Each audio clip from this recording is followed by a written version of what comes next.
Hi, I'm Katie. I'm a doula and breastfeeding coach from Bournemouth. And today I just want to talk a little bit about hand expressing. So, there are a whole load of reasons why you might be interested in hand expressing. Maybe you're pregnant and you're looking to harvest some colostrum, or you want to get used to the technique before your baby arrives. Maybe your baby's already here and they are struggling to latch or they're reluctant to feed, and you want to hand express some colostrum or some milk for them.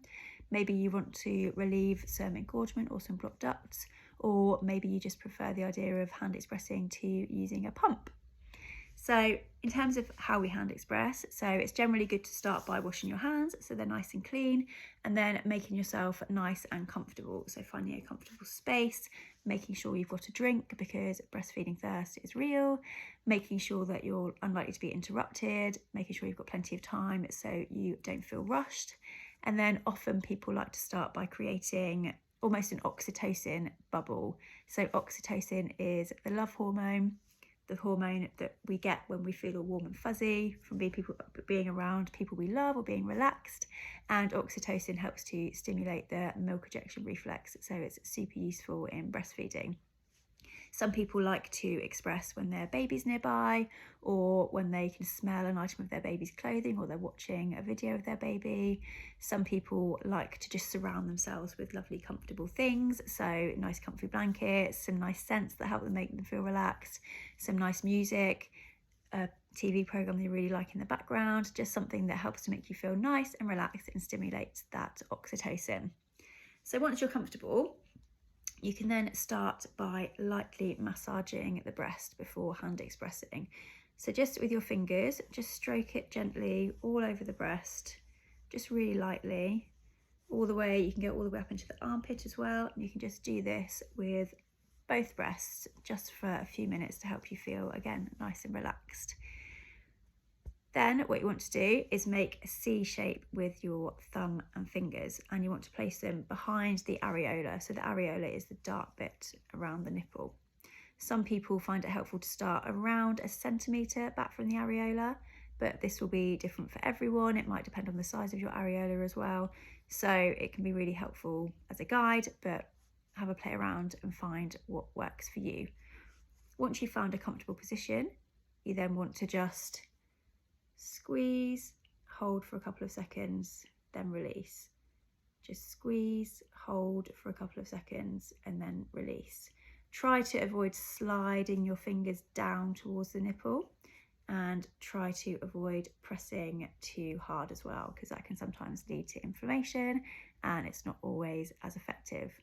You can also try pressing back inwards toward your chest wall as well. Some people find that useful.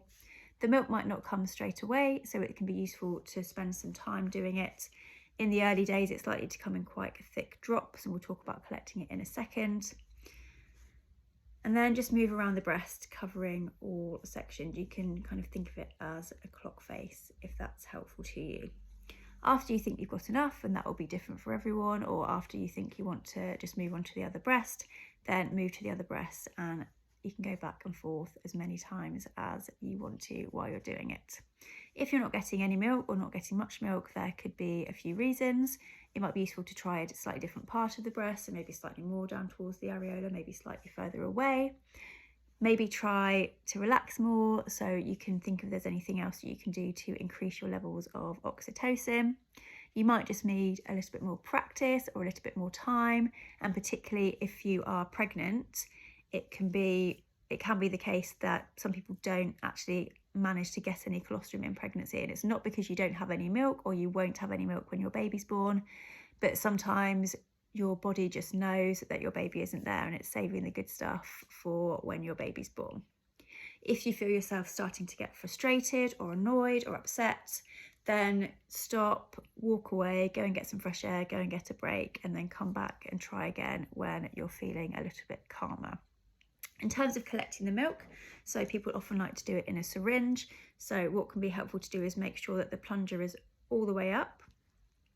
As you get the droplets out of the nipple, you can hold the syringe just underneath them, and then you might find that you get quite a thick drop on the top. You can then just draw the syringe down slightly, or pull the syringe down slightly to help draw that colostrum into the, whatever this is called, the cylinder, and then do it again. If you get another drop again, you can draw it down a little bit.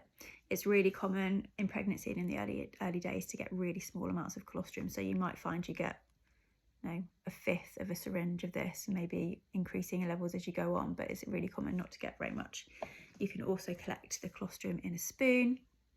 So again, just hold the spoon under the nipple and the colostrum will drop into there. You can feed baby directly from the syringe, or you can feed baby directly from the spoon. In terms of storage, if you are pregnant, then you can freeze colostrum for up to 6 months. And colostrum or milk is suitable to keep in the fridge for usually around 4 to 6 days at room temperature for 4 to 6 hours, or in the freezer for up to 6 months. I hope that's been helpful, but please don't hesitate to reach out if you have any questions at all. My email address is hello@rewriteyourpostpartum.com.